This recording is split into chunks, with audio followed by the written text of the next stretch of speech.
tal día, a tal hora, dentro de un inmueble, entraron a un cuarto donde había objetos de Navidad y luego subieron a la parte de arriba y luego regresaron y luego se sentaron en una mesa y luego de ahí buscaron en una vitrina y luego buscaron en un lugar específico, abrieron un cajón y en un cajón usted diría, oiga, pero eso no viene aquí, eso nunca me lo dijeron a mí. O sea, aquí en juicio vinieron a decir circunstancias muy precisas y específicas de en dónde estaban las personas, en dónde estaba el objeto, en qué mueble, en qué habitación, de qué espacio encontraron un objeto ilícito. Y eso nunca me lo informaron a mí para yo poder defenderme y poder ver si efectivamente existió ese mueble, existió ese cajón, existió esa bolsa. Más o menos es como para dar un ejemplo. Que por lo menos en la acusación se tiene que explicar de qué manera es que se ejercieron esos actos de disposición y alguien pudo tener la capacidad de disponer. ¿Por qué? Porque todo tiene que ver por la descripción de la norma, artículo 195 bis. Cuando por las circunstancias del hecho, la posesión del narcótico sin la autorización de la autoridad sanitaria, sea sin que sea con la finalidad de hacer alguna de las conductas que se establece en el artículo 194, se impondrá tal penalidad. De ahí tiene que partir el Ministerio Público y entonces esos elementos los tiene que materializar en los hechos y tiene que decir, en las circunstancias de que el 26 de enero de 2025 a las 3:44 se practicó un cateo en el domicilio tal, al ingresar al domicilio y después de revisar distintos espacios, varias habitaciones, subir a la planta alta, platicar con los moradores, resguardar a los menores, regresar y revisar todos los espacios en presencia de los testigos de asistencia, se localizó en un mueble de tales características en el cajón de la superficie tal. Al momento de abrir, la persona tal llegó y localizó tal objeto que resultó ser una bolsa con un peso neto de tal características de una sustancia que resultó ser clorhidrato de metanfetamina. Eso ya es distinto. O sea, tampoco es que se tenga que transcribir el acta circunstanciada de cateo para decir que eso es el hecho, pero sí hay aspectos importantes. ¿Por qué? Porque los elementos del delito dice que es circunstancias que tenga que ver primero con la no autorización por parte de la Secretaría. Eso no dice en la acusación. Nunca mencionaron la parte de que hubiera una autorización o no hubiera una autorización. La acusación dice en posesión de diversos indicios y ya se describe el indicio, que es la droga.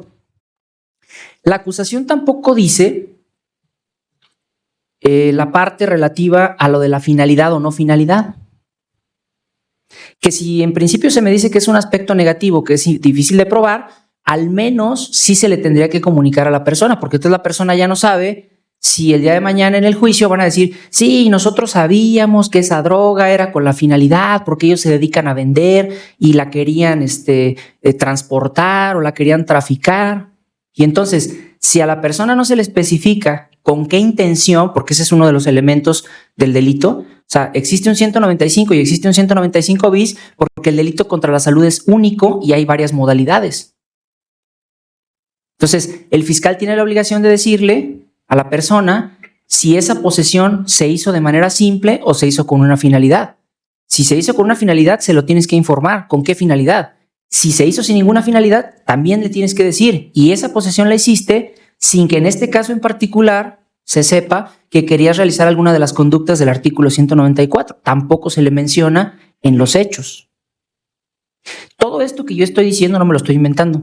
Hay por lo menos aquí en este circuito como 30 o 40 sentencias que ha dictado nuestro Tribunal Colegiado de Apelación entre confirmatorias, revocatorias o revocadas y modificadas, donde reiteran muchos precedentes. Y lo que nuestro tribunal nos ha dicho como jueces de primera instancia es que el que la acusación esté deficientemente circunstanciada no permite técnicamente hacer un análisis de los hechos, del delito, de la responsabilidad, porque daría lugar a una causa de atipicidad. ¿Cuál es esa causa de atipicidad? Pues que tan solo del puro extracto de la acusación no se advierten los elementos que podrían integrar el delito. De manera que si yo después hago la comparación de la información que se produjo en juicio versus lo que aparece en el escrito de acusación y concluyo que se acreditó la existencia de un narcótico, que existió una posesión, que no sabemos en qué término se poseyó, porque en la acusación no dice que fue en un cajón que estaba ubicado en la sala de un inmueble, de todo lo que ya les mencioné. Eso no lo dice la acusación. Si yo concluyo en esos términos, estoy rebasando la acusación. Luego, si yo concluyo que todo esto se hizo sin la autorización de la Secretaría de Salud, porque quedó probado con el testimonio que escuchamos hoy, estoy rebasando la acusación porque en la acusación no se dijo eso.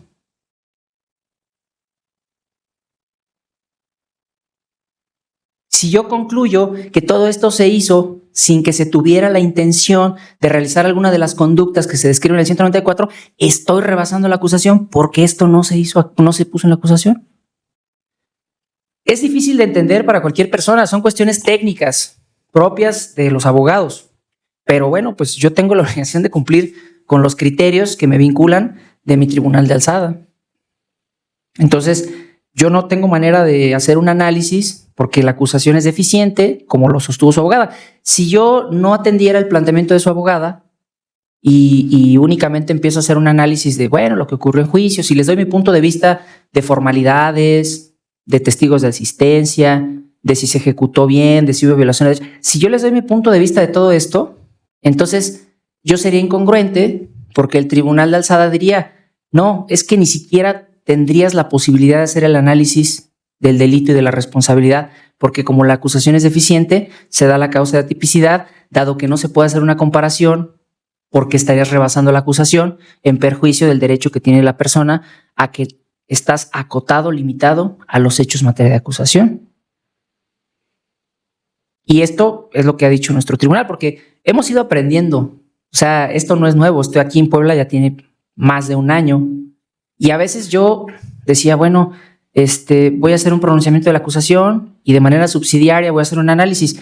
Y luego iban al recurso y decían, no, es que si ya la acusación es así, ya es suficiente para que tengas que absolver a las personas, ya no puedes hacer más. Luego al revés, bueno, voy a hacer el análisis de todos los hechos, la prueba, la valoración, la conclusión, y ya nada más a manera de decir, ¿sabes qué? Nada más que la acusación. Y otra, no, ¿sabes qué? Es que primero es esto. Esto es de estudio preferente. O sea, es de estudio preferente el tema de cómo está formulada la acusación, porque, dijo su abogada, la sentencia y el juicio es sobre la base de la acusación, y la sentencia no puede rebasar los hechos probados, pero los hechos probados no pueden rebasar la acusación. Entonces, por eso ese es el ejemplo sencillo, que si yo considero que toda la prueba que se desahogó acreditan todas las circunstancias, llegaron, entraron, el lugar específico, cómo se ejerció el acto de disposición, si vivían, si estaban ahí, si no estaban, si fue autorización, si no había autorización, si fue con finalidad, si fue sin finalidad, todas esas conclusiones que yo realice estarían rebasando la acusación. Y eso es lo que el tribunal ha dicho que está impedido de hacer un tribunal de enjuiciamiento. Entonces, basado yo en todos estos precedentes, incluso digo, yo solamente verifico los criterios más recientes porque resulta que los tribunales también cambian de integración y a veces llegan magistrados que opinan distinto, hacen algunos votos particulares, cambian los criterios, pero yo siempre reviso que continúen vigentes estos criterios que nos han dicho para no incurrir yo también en decir lo contrario de lo que dice nuestro tribunal de alzada. El último que yo tengo aquí presente es uno de 26 de marzo de 2026 en el Toca Penal 109 de 2025.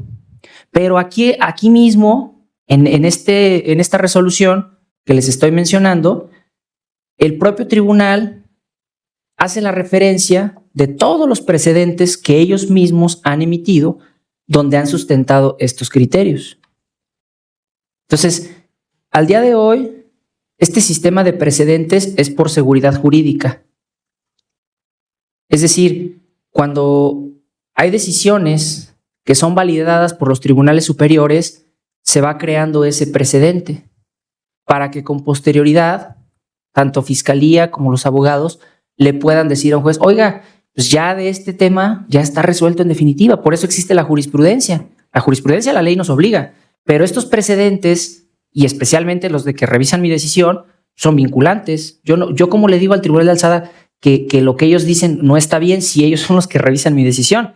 O sea, ningún juez hacemos sentencias para que nos las revoquen, ni se trata de decir lo contrario o ser decir que compartes o no compartes. Puedes compartir lo de tus compañeros, pero no puedes cuestionar a tu Tribunal de Alzada. Entonces, en la sentencia les voy a dar todos los precedentes. Ha habido muchísimos precedentes en este sentido. En este caso es de un delito contra la salud, en el que estoy resolviendo hoy.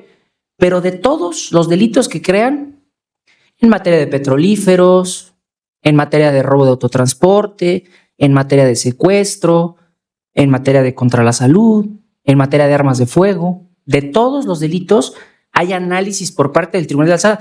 Incluso en sus resoluciones hacen un cuadro donde dicen, en la acusación le dijiste esto, este es el elemento del delito, no cumpliste.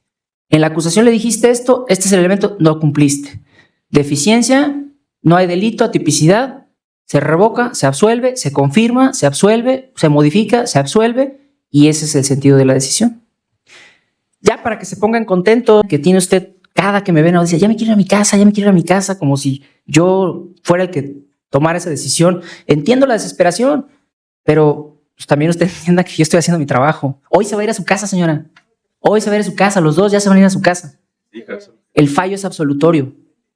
El Código Nacional establece que cuando se dicta un fallo absolutorio, el juez tiene que levantar las medidas cautelares, ordenar que se borre todo registro antecedente. Si el fiscal acude al recurso y el Tribunal de Alzada dice que en este caso no es adecuado lo que yo resolví, pues tienen que estar pendientes en comunicación con sus abogados para que ellos les indiquen.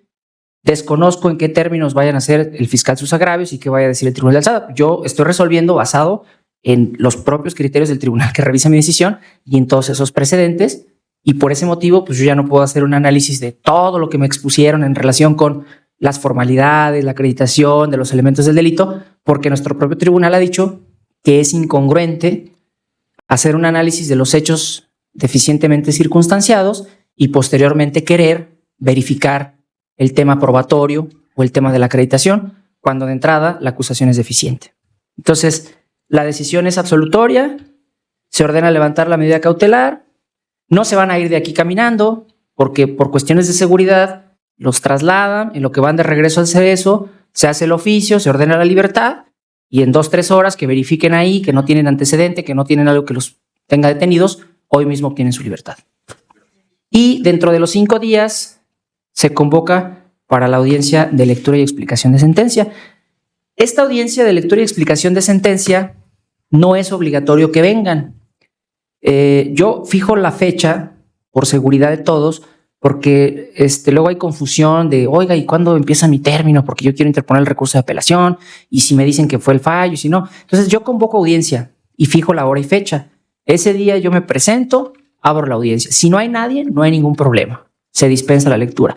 Si ustedes me dicen por escrito o me mandan decir, ¿sabe qué? Dispensamos la lectura, perfecto, yo de todos modos abro la audiencia y no hay ningún problema. Lo que sí es que ese mismo día, dentro de estos 5 días, yo tengo la obligación ya de dictar la sentencia y notificárselas.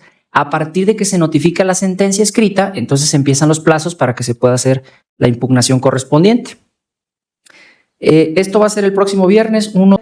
Si ustedes gustan, yo abro la audiencia, quien esté presente y quieren que se les lea y se les explique, no tengo inconveniente. Si no llega nada, no pasa nada. Ustedes ya van a estar libres para esa fecha, ustedes ya están notificados de que tienen una audiencia. Si no vienen, no pasa nada. Si vienen, pues yo con mucho gusto les leo. Básicamente la lectura y explicación es decirles todo lo que les dije ahorita, pero ya así con todo el antecedente y todo el contenido de ese documento que yo les explicaba que es la sentencia.